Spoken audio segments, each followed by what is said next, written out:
So our focus today, and most of the time, and I think for all of us in our work, is on the future. We're working for the future and for what we'll be able to achieve in the future. But sometimes it's important to actually cast your mind back and to recognize the progress that's been made. Today, there's no question that all of us here are working towards the same goal, to address climate change by reducing the emissions from shipping as quickly as possible. That wasn't really the case 5 years ago, when the parties were quite a bit further apart. Today, where we still have some disagreements, it's more about the steps to getting there. What are the details in the plan? And to progress from here, so that we can look back and say that we've really made some headway, the conversations that we need must go beyond position statements. That's why we're now here, pulling together in the spirit of the EU Green Week, inviting conversations, sharing our thoughts, and looking to move things one step further. The decarbonization of shipping requires that we address three big challenges: the engineering and the energy transition, getting political agreement across the spectrum, and then of course getting the financing in place to be able to do everything we want to do. It's not an easy task, and working together is going to be essential.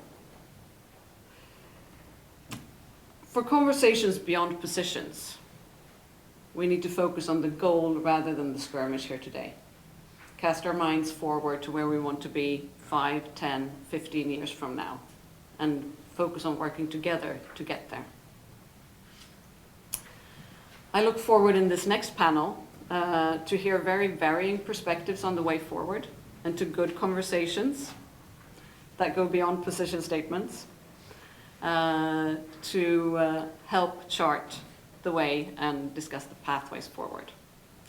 I'm happy to invite my colleague Jim Corbett, and our environmental director, who will be heading up this next panel. I'll let you introduce the rest. Thank you. Thank you very much, Anna. So thank you and welcome. Let me begin by assembling our group here today. Let me begin with Petra Doubkova, Policy Officer for the Directorate General for Mobility and Transport at the European Commission. She works both with the energy efficiency and policy development within the EU Green Deal and within the European region. And she's also one of the lead negotiators for decarbonization development and policy at IMO. Thank you and welcome. Thank you, welcome. Also let me introduce, since he's next here, Christophe Tytgat. He's the Secretary General of Sea Europe, and they represent shipyard and maritime equipment manufacturers, and they also have a role through their sister organization, CISA, at IMO. They're really focused on vessels for the future in many different ways, and I'll stop there. Esra Bora. Esra Bora is head of Europe for CMA CGM, one of our members. Let's see, she came here from London today for our open house, and we're really glad to have her here. And I'm going to leave the other parts off. Panos, come on up, please. Panos Spiliotis, Senior Manager for EU Transport with the Environmental Defence Fund. And among his goals related to all of transport issues for Europe, he's very, very heavily involved in decarbonization for international shipping. That's where I want to stop. Please add any details or correct anything that I may have said that needs correction. We're really happy to be here. This session will be a conversation, and we'll see how it goes, and then we'll open it up as well. There's an opportunity, as frankly as Anna Larsson said. So we can move a little closer, okay? I had everybody back because we had a smaller panel, and then it grew, and then it shrunk, and so is this good? Okay, good. And usually when she does that, just to get me out of the picture. You should ask the audience to come closer. This is usually what you do at those That's right. events, no? Don't be afraid, come closer, the front rows are empty. Yeah, so there's three sides of a triangle that are coming together now that we observe. And one is this ambition, this shared ambition to decarbonize shipping, to meet or beat or move forward milestones as soon as we can. And that requires a connection with another effort, which I think of as value chain innovation. Not only the ships themselves, but the infrastructure, the energy production, the shipbuilding and construction. So we've tried to bring that in here. And then in order to do that, the market won't do it by itself, although market signals will really help, but we need policy milestones and targets. Without a map, you don't know where you are. With a map, you can still fall off your path, but you can usually find your way back on. And because the pathways forward need to be forged, we need all three parts of that triangle. So with that, that's the context in which we'll have our conversation. I've got two starter questions. We'll do a first one. And then this is a conversation, so if there's something to pick up, I'll try to help pick things up. But the less I say, the better the session. All right? Was that Damien clapping? Anyway. No, you said the back. So the first question is what sort of collaborative actions are most important for your organization going forward? And because the way we set it up, maybe begin by thinking of that in the context of the EU Green Deal goals. Who would like to go first? Do you want me to start? Please. And I didn't prepare an introductory statement as some of my dear panelists did, but I'll try to say, and I have to say how much appreciative we are that you moved here, you established your office, brand new office with a very nice space. I still need to take the time to look at all the all the panels, but I think that actually shows also where the center of excellence in the decarbonization of shipping and maritime is, because we are having Jim moving from the US to Brussels, so very happy to have you here. And also that's a little bit from our perspective, that's where we see what our idea and the aims within the EU and the European Green Deal, of course, are and what we are trying to achieve. We had a lot of discussion already this morning, a little bit on the role of the regulation and the role of the private sector and the public-private partnerships. I think we will come back to it hopefully a bit later. And I think, Jim, you also in your introduction mentioned a lot of these things. But what I wanted to stress here, and we can take a closer look on all the enablers factors, on the regulatory, non-regulatory funding, infrastructure. We do have a quite well-established framework, I think, in the EU. I think we are quite lucky in the sense that we can work with, of course, the regulations, the partnerships, the centers of innovation and research and development based here in Europe, but also, of course, in cooperation with other partners around the world. And for me, the next questions is actually how we bring the rest of the world along, because and we are here, we are talking about the maritime, we are talking about the shipping, which is at the end of the day a global business. So that's what will be then at the end of the day, I think, my questions that I would also like to hear from you and with you, discuss with you, how we bring let's say, all the partners across the entire value chain along, and to make sure that we can actually make the transition happen for the sector as such. Not pretending that it will happen equally at the equal pace and the equal scale with the equal solutions. We had a lot of debate this morning and elsewhere, of course, on the technology neutrality.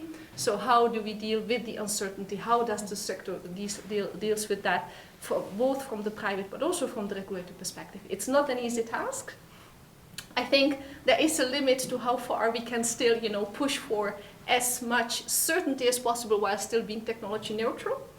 And I think this is a little bit where we also all agree that we need to provide as wide range of options and technology solutions as possible for the technology, the operation, the ship types, the ship size, and also the availability, of course, of the fuel across the globe. And I think this is from our perspective, as from the Commission, but of course closely working with the member states at EU and then at IMO, the key principle that we want to preserve in any, let's say, approach, be it funding, be it regulatory, be it incentive for the first movers and the pioneers that we would like to preserve.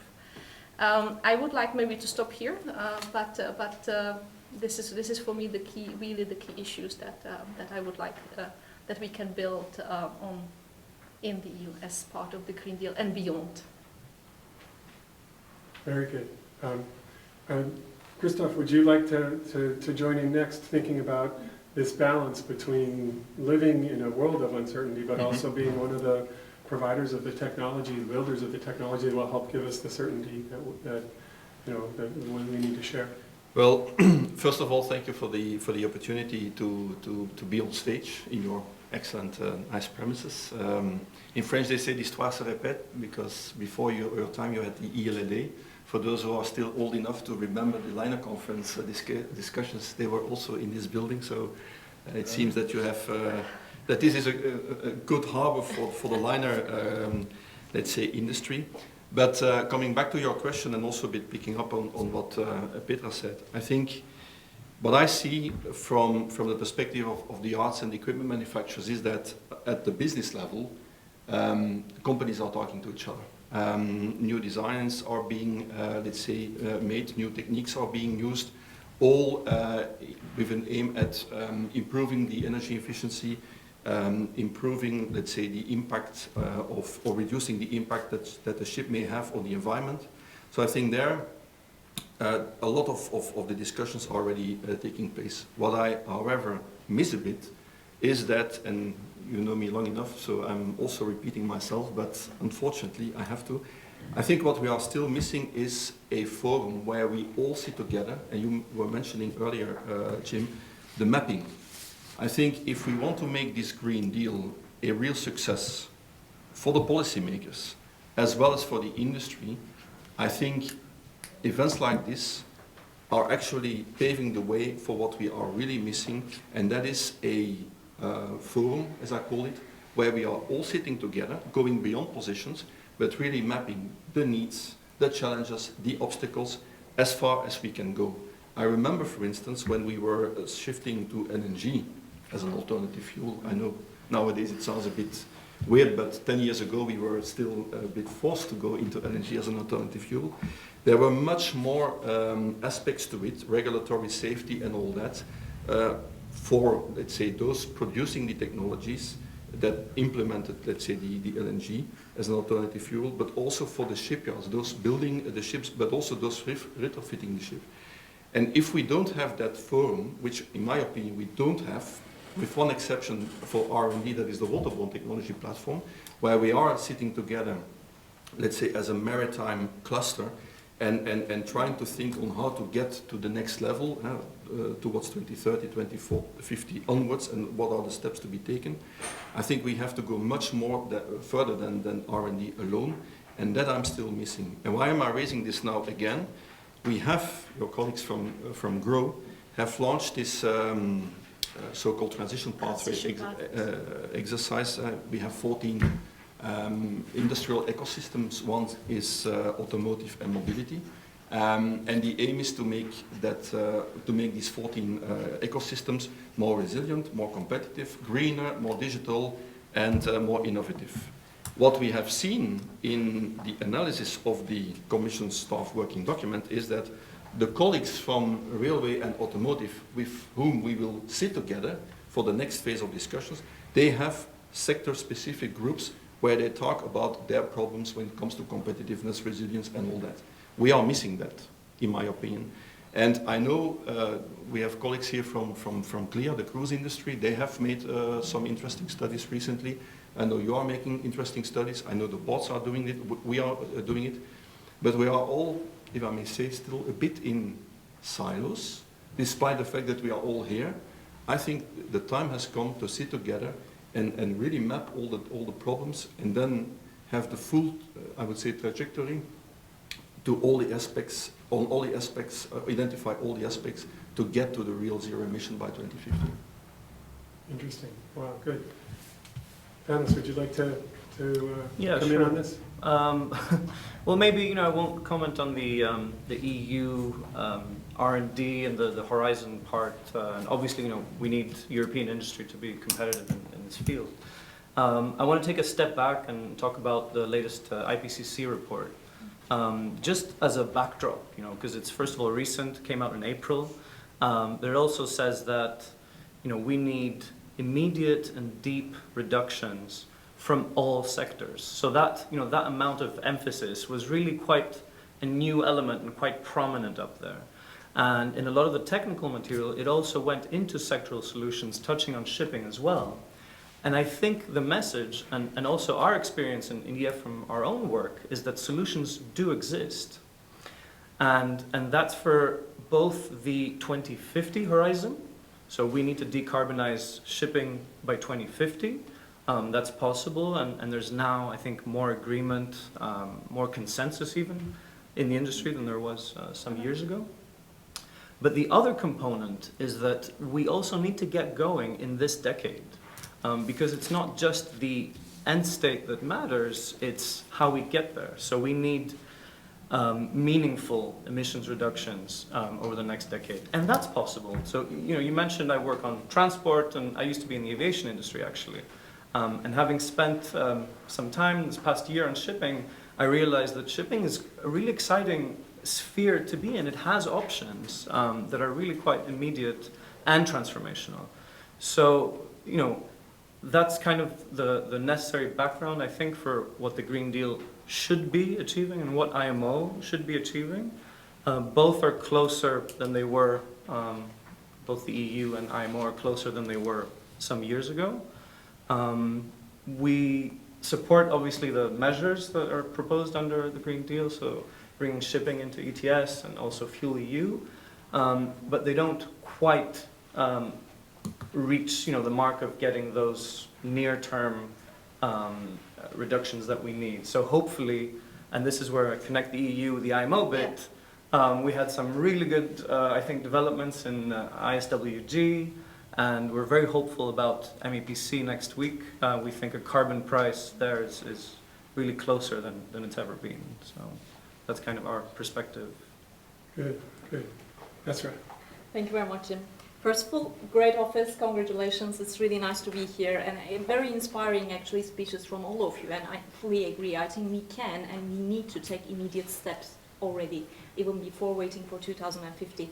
In our group, of course, I can speak on behalf of CFA and CGM here only, that we want to be net carbon zero by 2050, right? That's a line, I think, between many of us here in this group. I'm sure you will agree.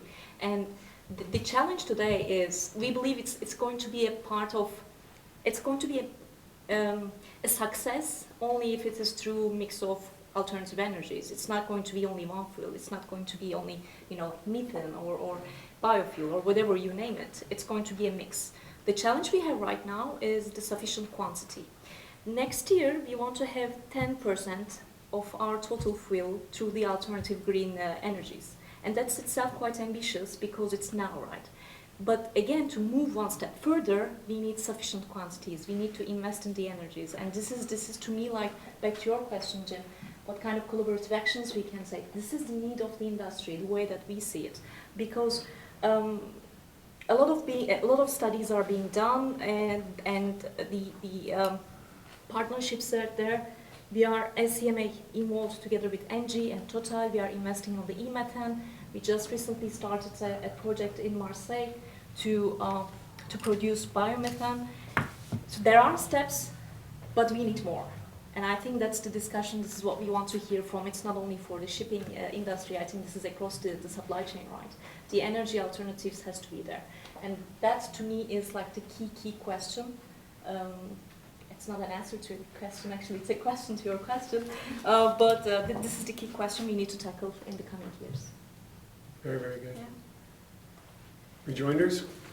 Yeah, I just can say a few words, and it really feels like we are talking to the convinced ones here. So, and I think that's probably exactly, well, anyhow, the purpose of it, so we can see what's there. But We really, and I hear it a lot, you know, the collaboration, the partnership, the forum that we need, you know, we need to bring different partners from different sectors together, which I don't think shipping or maritime has been used to until now. Huh? So this is still rather a novel way of actually simply doing the business. And I know that this is a historical sector which is very traditional. In some parts of it, maybe more traditional than in others, but it is. And I wonder to what extent it is already being, you know, a Greek notion that the things and the business will not work in the same way exactly as it has been until now. I mean, we've already seen a dramatic change with the new operational standards on the carbon intensity, which are now, you know, coming into force and being implemented, which already do put, let's say, this novel way of saying, well, you know, you also need to make sure that you do operate the ship in the most, let's say, effective manner, which has not been necessarily the status quo, the given until now. Besides, of course, all the design-related standards, etc., that we have, and that I'm sure Christophe, you know, we can have a long debate on that and the future way forward as well. But so that's for me a little bit the issue. Christophe, you asked for the forum. You know, we've talked about the different, let's say, technology choices, the different sectors. So we do have liners here, but of course, you know, you do have, of course, other parts of the sector, and to build in the transition and to create a sufficient mass and, of course, the demand as well, so the production can follow. Because of, you know, technology, economically, politically, maybe that's one way to go. I'm not saying this is the way we would be wanting to, because we still believe, you know, there is actually a fair share in the level playing that we want everybody to participate. But from what you have said, it does imply a little bit this compartment, you know, the segmentalization of, do we really want to go that way? Christophe, you mentioned we need forum, but from what I understood, it sounded almost like a little bit, you know, we need forum for specific ship types or ship operation, which is to me not really straightforward. Okay. Go ahead. Well, it's actually an interesting one because if I can pick the comment just made, you need enough alternative fuel in enough quantities. We are not the only ones. Other sectors will have it as well. But in shipping, container, let's say, carriers will need it, perhaps passenger vessels, short sea, deep sea, how are we going to tackle all this if we are not bringing all the players together? Because then you get a bit, and that's my fear, then you get a bit the situation whereby, let's prioritize, container goes first. Why should container go first and not others? Because people are more familiar, let's say, with the container, or you're more, let's say, in the media. I mean, in the end, everybody has its challenge and its need. And in my opinion, you need to bring all of them together at the table in order to map what the various, let's say, call it the needs, will be. Because if you do it in a salami approach, well, perhaps you end up with a good solution for container, but a very bad for cruise, for instance. One of the things to sort of observe, and perhaps speaking as World Shipping Council in a sense, the conversation, the way we perceive the conversation is it is no longer for us, we're no longer waiting for the debate to be resolved on who should go first, or whether nobody should go first and we must go in lockstep.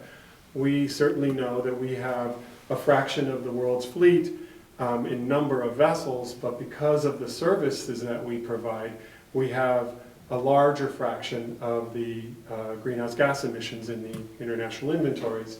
We don't get to operate at spot prices, slow speeding, waiting, loitering, doing the kinds of things that happen in other markets. We need to meet schedules, and so we have a different sort of relationship with our installed power and how we use it. The key thing that we recognize is that we're no longer waiting to be told to go first. We recognize we have things we can do, and the challenge that I think we have, that policy is helping us do, is helping us shift environmental performance from a cost side of our ledger, where we always try to do what's right at least cost.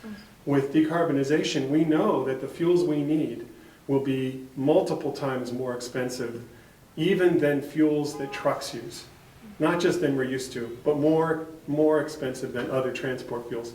We need to shift to the value side of our ledger, and that, I think, gives at least other sectors as well, but at least liner shipping an opportunity, because our job of moving goods is related to customers who understand the need, and because we have the opportunity to move along that value side quickly.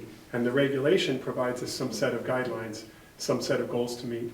And so what I see is in the 5 or 10 years is that what we see as first movers will be the mainstream, and maybe, hopefully, the first movers will be at the cutting edge of whatever's there in a decade as well, like we believe we are now.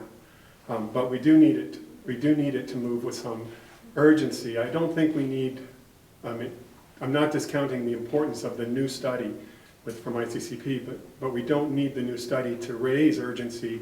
We have urgency, but we are getting more guidance and more clarity on how to set our milestones when we see those updated studies. Maybe I can comment on the demand flag, because I'm not a technical expert. I'm more on the commercial side of the story. And looking back 2 years, the amount of discussions we have with the end customers is so different, and the curiosity is really there.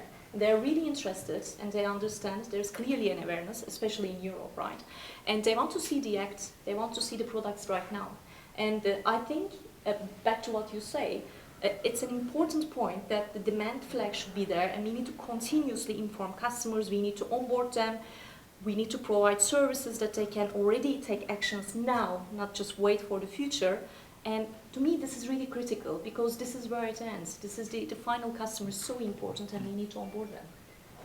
And I think there is really an increasing level of discussions with the customers, much, much more than it was 2 years ago. Notice that green corridors haven't come up yet, and I caught a glimpse of a poster right behind you, Jim. Move that poster. Move that poster. Now we take it poster by poster. Huh? That's lovely idea. Because of course, I mean, I think green corridors, or at least from our perspective, are quite fitting for the container industry as well, and a good opportunity for first movers to put together all the pieces of the puzzle of zero carbon shipping. Within even this decade, and that would be very powerful. So I wonder, is there a role there? I mean, obviously there's a role for industry, because we need to bring shipbuilding and ports and obviously shipping itself, but is there also a role for the EU, IMO, in order to facilitate this? I was in another event yesterday that focused on the role of contracts for difference. That's a really interesting concept. Quickly, just explain that in case there's anybody here that needs to be told. Yeah, so that's where it's a form of subsidy. It's where the government or an authority intervenes to pay the difference between a fossil fuel or a conventional operation and the premium you have to pay for a green or zero alternative. The way I think of it is that there's a carbon price poster over here somewhere, that we want there to be a carbon price that allows for an investment ramp between the current more traditional fuels and the fuels we need to move to. If that price is set either by a market or other means to be insufficient in some areas, maybe in a corridor where we need to get earlier action, we can do the other way, which is to help bring the price that is being faced for the new fuels down. And contracts for difference works from this end down, carbon price works from this end up, and in either way we need to get those to work. Is that close? Yeah, absolutely. I mean, it's not a substitute for a carbon price. No, it's top up. Yeah. But anyway, let me let you finish with the carbon price, green corridors connection. No, I mean, we've been advocating for a carbon price at IMO for years. We think it's absolutely essential. You can't decarbonize at the rate that's needed without it. So I mentioned green corridors, but in no way as a substitute for the main regulatory drivers you need. But because the transition needs to be a lot faster than it would be under normal conditions. I used to work in technology change in aviation, and I've seen how complicated it is to bring In that case, aircraft operators and air traffic and airframe manufacturers, obviously there's a similar ecosystem here. It can take decades. So to have something like green corridors that could act like a regulatory sandbox where you can do things differently and try new technologies, but also to provide the financial part that is probably even more important, is key. And I haven't seen it in the EU so much. I think there's a new network ports. Yeah, no, exactly. And I think that we are coming back, and this is a very good point that you phrased, because what we are now, I mean, we are now discussing, I mean, all your 6 elements, plus one still Plus somewhere, one. yeah, hidden. We are discussing it, of course, at the same level of importance, which they are, but they are not necessarily to be, you know, implemented or taken action at the same level of governance, so to speak. So we do have, you know, essential governance, of course, that we need to make sure is being built at the global level. We do have responsibility commitments at the regional level, but also at the local level. And then there I really talk, and not necessarily only in the context of the EU member states, but also the third countries, the regions, you know, the bunkering hubs, the routes, and that's exactly where the different, let's say, split of action and responsibilities needs to take place. And I think that's why you also see, in respect to green corridors, and I still want to see, you know, to understand what the green corridor really is, because the more we go into exactly, we say, you know, we want to leave the open flexibility, we need to go for the partnership. So for me, at least until now, is the collaboration, is the partnership, bringing in basically the fuel supplier for the type, you know, of my business, of my customers, to make sure that I can actually, on the route and the service I do operate, I can ensure that. But again, and for the pioneering and the, you know, and the piloting, it's a great idea, but we should always keep in mind that not necessarily everybody is again able to function in the setup, in the fixed setup and the context of the operation. So that brings me back again a little bit to the issue and one of your key objectives that you have here, and that's the fuel supply and the infrastructure.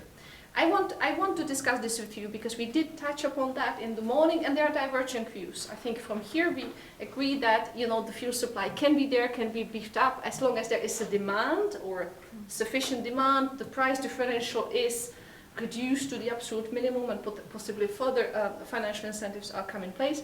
The supply will be there, or is already there, it's already being built up. But this is one point of view, and of course what we hear very often when we come to, especially to the discussion in the global context, and we will hear it, and those, you know, of you who can follow next week's discussions will become very obvious, that of course this is not necessarily a shared perception around the entire world, especially with the third countries and the developing ones. So there, the concern, even from, you know, parts of the industry and the sector, about the fuel availability and the supply, and saying we can't even actually have a vision until we have a guarantee that we will be able, you know, to procure a certain type of fuel, is there. So this is at the moment, you know, the major, let's say, a block, if you want, or the major concern that in a way stalls to a certain extent actually also negotiations at the global level. So that's what I really like, the examples you're given,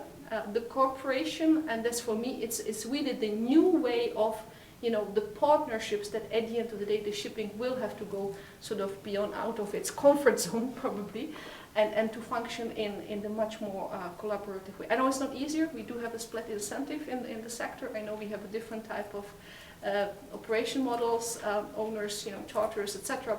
But really, for me, that's the big challenge that I see will have to somehow happen. But you tell me, will the supply follow the demand? I guess so. Voila, here we go. Christophe, next week you come and, you know.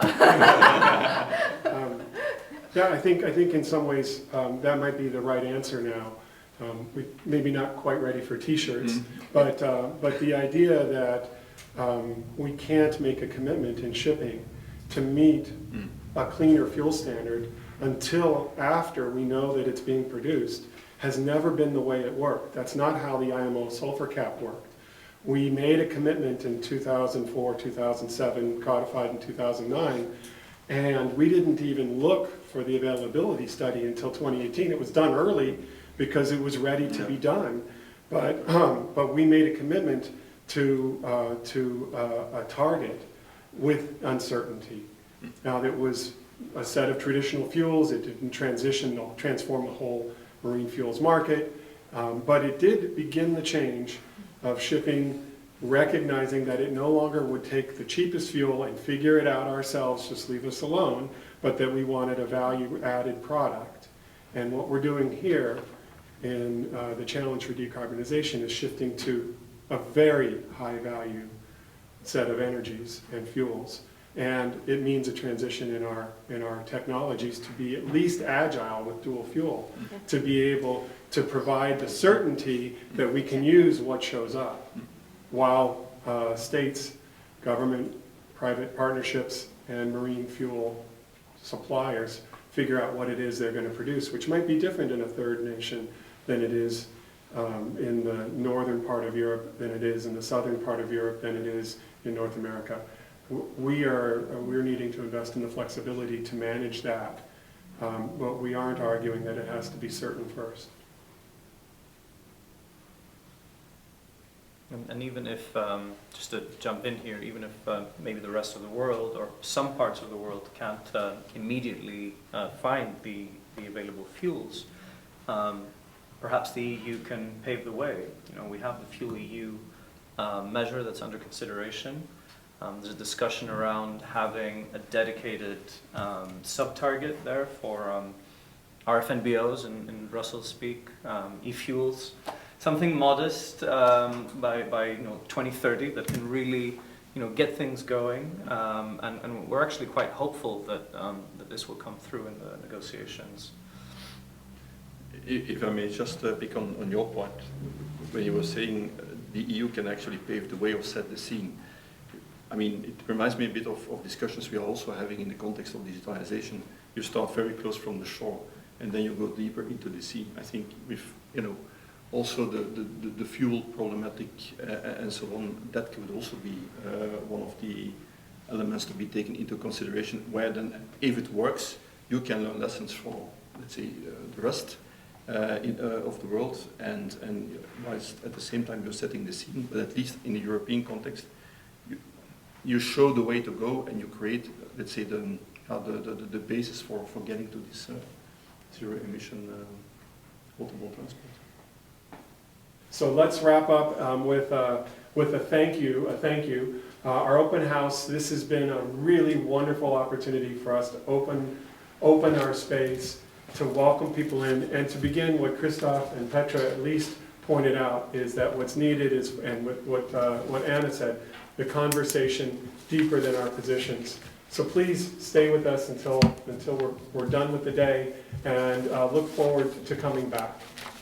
This is going to be a place for these discussions beyond positions, and we're really, really happy to have had our first housewarming. Thank you again.